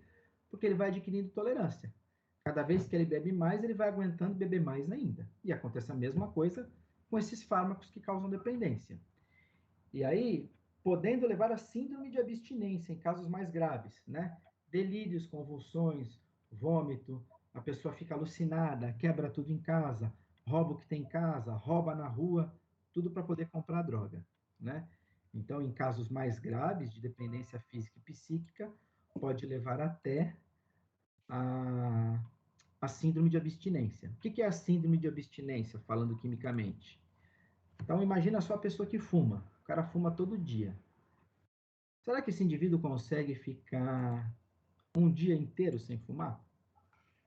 A maioria das vezes não consegue. Por quê? Porque o organismo sente falta da nicotina. Pô, todo dia você fornece nicotina para os receptores. E aí, de repente, você para de fornecer a nicotina para os receptores. O organismo sente falta. Ele vai pedir que você devolva aquela substância ao organismo, tá? E isso é o que gera a síndrome de abstinência, a falta da substância. Então, se você pegar qualquer pessoa drogada, seja maconha não, vai, mas cocaína, heroína, ou até cigarro, você não consegue tirar a droga da pessoa, o cigarro da pessoa, de uma hora para outra.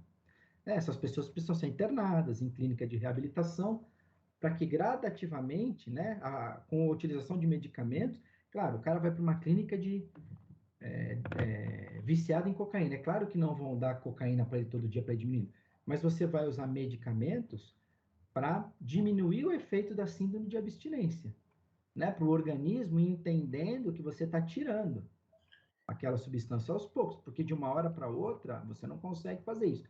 Até com o cigarro é difícil fazer isso. Quem tenta parar de fumar muitas vezes não consegue ou volta porque o organismo acaba pedindo, né? Pedindo que você devolva aquilo que ele está sentindo falta. Alguns anos atrás, não sei exatamente quantos anos já faz isso, 20, 15, 25, não sei. Vocês devem saber, quem trabalha em drogaria deve conhecer. Eles desenvolveram chiclete com nicotina. Ainda vende isso? Vende sim, o Nicorette. Nicorette tem nicotina. Então, para que foi feito esse chiclete com nicotina? Para o cara parar de fumar, não é? Isso. Então, o cara para de fumar. Quem para de fumar diz que dá ansiedade, inquietação, diz que aumenta a fome, né? Então, muitas pessoas que eu conheço que pararam de fumar acabam engordando, porque diz que essa ansiedade o pessoal acaba comendo mais. Enfim, então, para que serve o chiclete? Para você diminuir a concentração de nicotina no organismo. Então, o chiclete vai liberando nicotina conforme você masca, e aí você vai, né, diminuindo aos poucos. Adianta parar de fumar e comer 2 caixas de chiclete com nicotina por dia? Não. Não adianta nada. Você só vai gastar mais dinheiro com chiclete, né, do que com cigarro.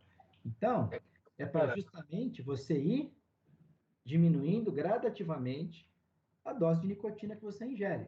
Sei lá, eu não sei, né? Não conheço ninguém que fez uso desse chiclete para tratar. Por exemplo, né, vamos supor que o médico fale para você, olha, na primeira semana você pode mascar até 4 chicletes por dia. Aí na segunda semana você vai diminuir para 3. Na terceira semana você vai diminuir para 2. Na quarta semana você diminui para 1. Na quinta semana você vai mascar um chiclete 3 vezes por semana.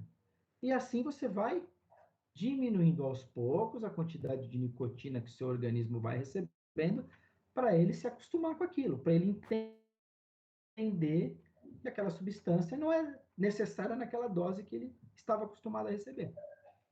Né? Se você não fizer assim, né, a retirada, não precisa ser droga, não. Pode ser um medicamento qualquer de uso contínuo, pode ser um antidepressivo. Se você não fizer a retirada gradual, o organismo vai sentir.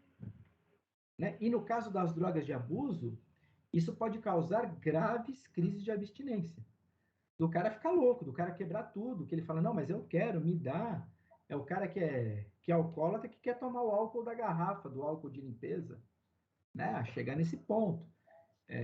Existem relatos de alcoólatras que você, né, tira todas as bebidas de cada, o cara pega o álcool da garrafa, né, o álcool de limpeza para misturar com a água para tomar. Aí você some com álcool de limpeza. Eu já ouvi caso que alcoólatra bebendo perfume, porque tinha álcool no perfume. Então, imagina só o nível de dependência desse indivíduo, né? Porque, pelo amor de Deus, você conseguir botar na boca perfume, deve ser um negócio assim que o cara não está mais aguentando a falta do álcool, né? E aí tem medicamentos para isso, né? Se você internar alguém numa clínica de alcoólatra, existe medicamento para ajudar o cara aí diminuindo lenta, na verdade não vão dar álcool, né? Mas para o cara aí entendendo, né, o organismo e percebendo que ele não vai mais ganhar álcool, né? Mas existem medicamentos que ajudam a fazer isso, tá? Então, esses efeitos adversos, né, tolerância e dependência física e psíquica são bem complicados, né? Antigamente, falava que era um viciado. Hoje em dia, é um indivíduo que tem dependência física, psíquica e química, né? Quando a gente fala dependência química, é porque ele é dependente da droga. E aí, aquilo que eu acabei de falar, ó, a suspensão abrupta, né? Se você tirar de uma hora para outra, da administração dos narcóticos, a viciados ou pacientes sujeitos a tratamentos prolongados pode causar síndrome de abstinência. No tratamento da destoxificação é a mesma coisa que desintoxicação, tá? Então, no tratamento para desintoxicação de pacientes dependentes de heroína e de outros agentes morfinoides, empregam-se fármacos diversos, né? Metadona por via oral, mistura de metadona e naloxona. Daqui a pouquinho eu já vou falar da naloxona. Pessoal, desliga o microfone aí, por favor. Tem alguém com o microfone aberto, está fazendo barulho?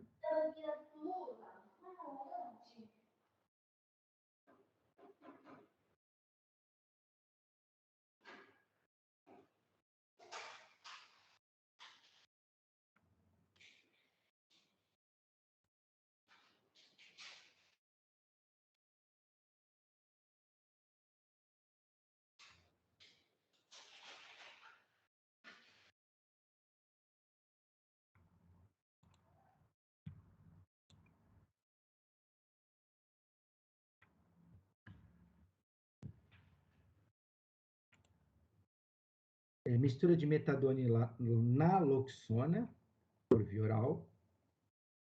Acetilmetadol, que é um profármaco do metadol, né? Ele é metabolizado e vira metadol. E que em vivo é primeiramente desacetilado, gerando metadol, por isso que ele é profármaco, que gera depois o normetadol, que é um metabólito ativo. Então, falando aqui principalmente da naloxona, né? Também já vi em seriado americano, né? Lá eles têm o que a gente... Aqui não tem o equivalente, né? Eu nem sei como é que a gente chamaria aqui no Brasil. Mas que eles falam lá é paramédico, né? Então tem aquelas ambulâncias. É tipo o nosso SAMU, tá?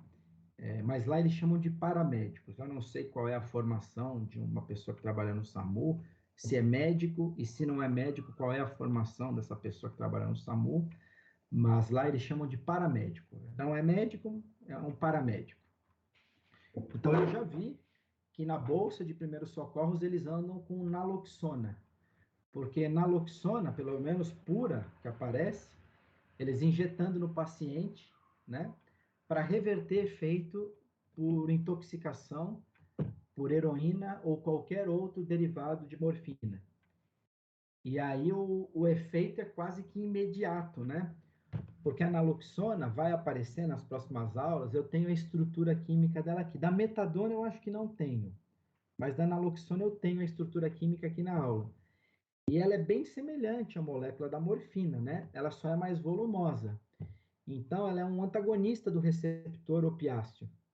Então, quando você injeta naloxona, como você injeta uma dose em concentração adequada, ela acaba deslocando, ela acaba se ligando no receptor opioide e deslocando a droga. E aí ela inibe esse receptor, né? Claro, tem a ficção, mas a naloxona reverte de maneira rápida o efeito do opioide, tá? Outro detalhe, né? A gente fala opioide, opiáceo, é tudo a mesma coisa ou tem alguma diferença?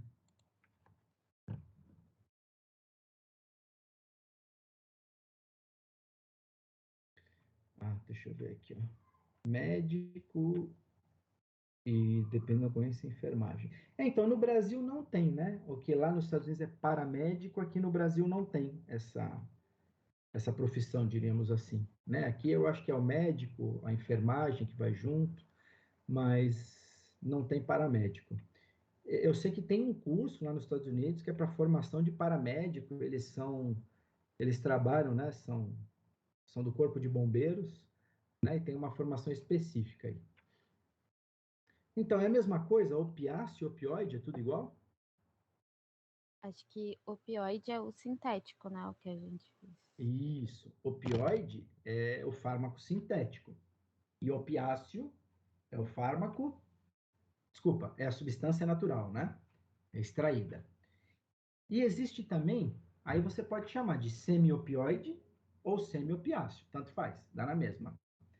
É quando a planta produz aquela estrutura química e em laboratório você modifica aquela estrutura química, quimicamente, né? Para transformar ela num derivado. Então você poderia chamar de semi-opioide ou semi-opiáceo, né? Ele é metade natural, metade sintético, diríamos assim. Tá? Então, tem essa diferença na hora que a gente vai chamar o fármaco, não. Mas no final das contas, as pessoas acabam falando opioide, né? Afinal, a gente está falando de fármacos, né? Então, acaba falando opioide, porque é de origem sintética, tá?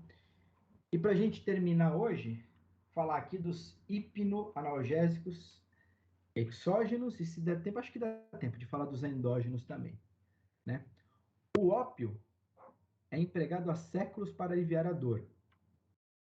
Seu uso, esse foi seu a mais, né? Disseminou-se por diversas civilizações antigas, assírios e egípcios, e também aos árabes, que por sua vez introduziram no Oriente Médio e na China. Após o isolamento da morfina pelo farmacêutico alemão, certo, né? Em 1803. Então, olha só, a morfina, pessoal, ela já foi descoberta, né? Já foi isolada há mais de 200 anos, há quase 220 anos. É que demorou, né? Depois que ela foi isolada, levou-se 125 anos aproximadamente para que se descobrissem, né? Para que se propusessem sua estrutura química. Então, ó, Robinson propôs a estrutura química da morfina lá em 1925. Então, já se conhecia a substância morfina, mas até então, né, até 1925, não se tinham técnicas para isso, não se sabia qual era a estrutura química da morfina. Então, a partir aí de 1925, iniciou-se uma fase de intensivos trabalhos de modificação molecular, visando a obtenção de melhores analgésicos derivados da morfina, né? A partir da molécula da morfina. As primeiras modificações feitas na molécula da morfina foram bem simples, como a esterificação dos grupos hidroxila, alcoólico ou fenólico. Essas moléculas vão aparecer na próxima aula, eu acredito. Acho que já na próxima aula elas aparecem. Quando elas aparecerem, eu comento de novo isso que ele está falando, né? Essas esterificações de hidroxila alcoólica e fenólica, elas deram origem à heroína, tá? Então, essas primeiras modificações dão origem à heroína, tá? Ou a eterificação do grupo hidroxila fenólico, tá? Esta linha de pesquisa resultou na introdução de diversos derivados da morfina, como codeína. Não está compartilhando a tela, pessoal? Espera aí. Eu achei que eu estivesse na apostila. Então, deixa eu voltar para vocês. Desculpem. Eu tinha esquecido que eu tinha parado o compartilhamento. Então, vamos voltar. Pronto.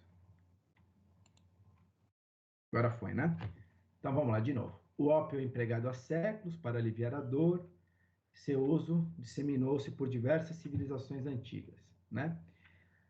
Após o isolamento da morfina pelo farmacêutico alemão Sertner em 1800 e especialmente após, né, a proposição da estrutura química por Robinson, né, em 1925, iniciou-se uma fase de intensivos trabalhos de modificação molecular visando a obtenção de melhores hipnoanalgésicos, né, a partir da própria morfina.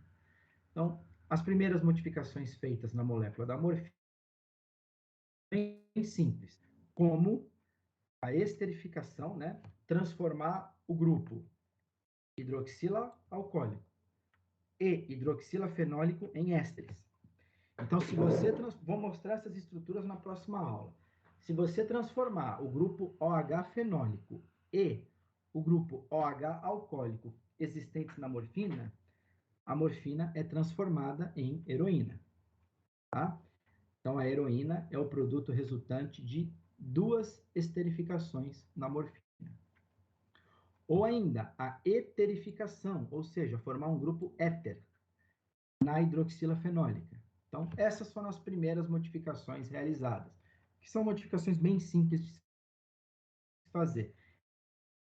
É transformar um álcool em éster, é transformar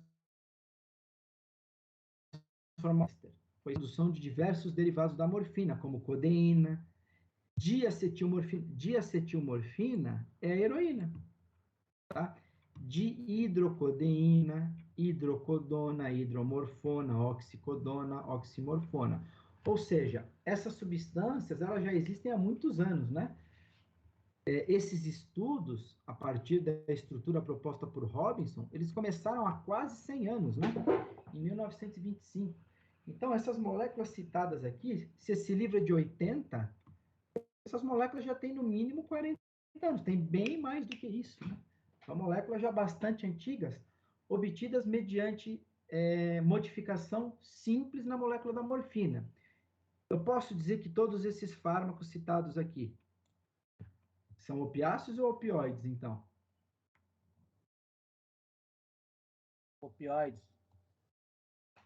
Ou o certo seria falar que ele é semi-opioide?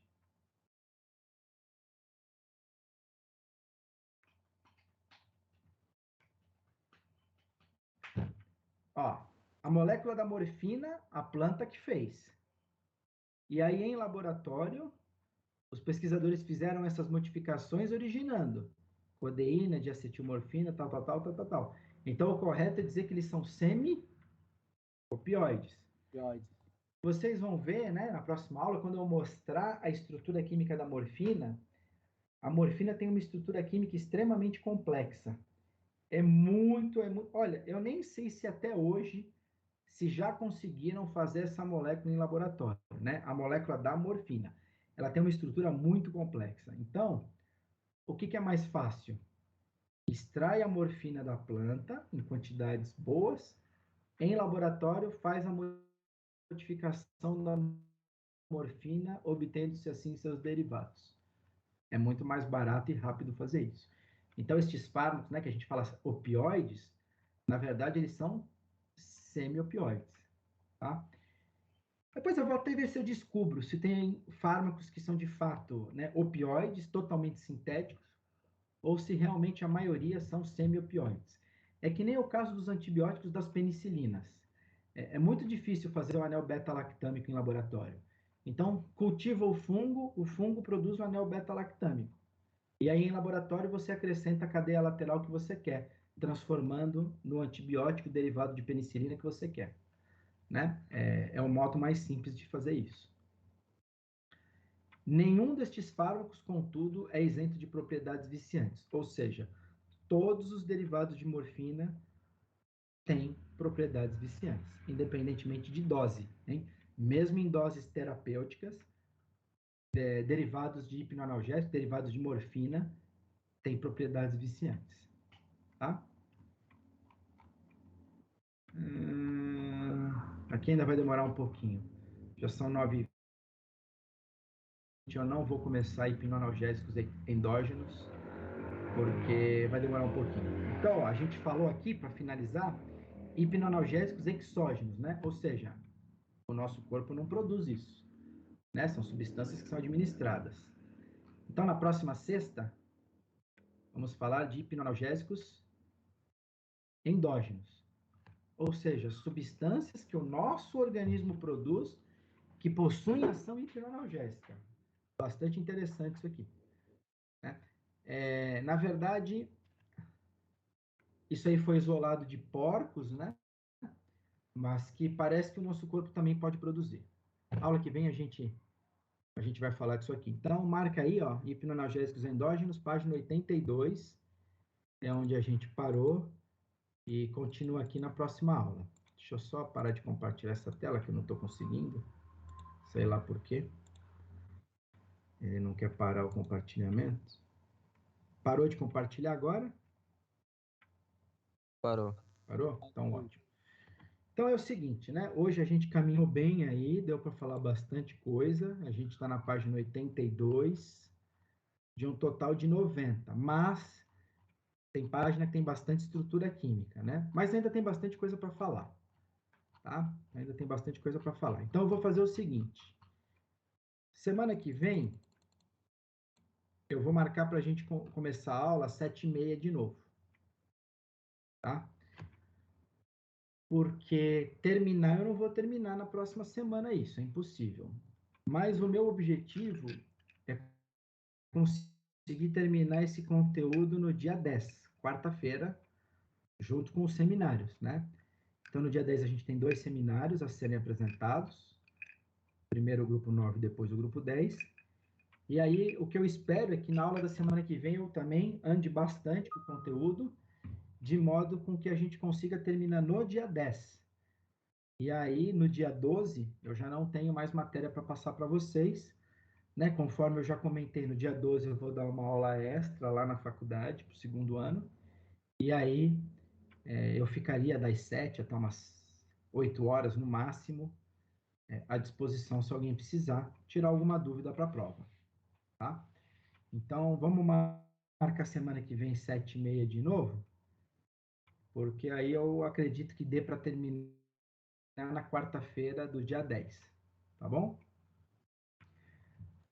Algum comentário, alguma pergunta antes da gente encerrar? Tá acabando. Então, lembrando, na próxima quarta, dia 3, turma B tem aula prática comigo e a turma A tem que passar lá no laboratório para me entregar a pesquisa, né? Foi isso que a gente combinou, tá? Próxima sexta, 19h30. E aí, eu acredito que a gente vai estar muito próximo de terminar o conteúdo ao final da aula da próxima sexta, tá bom?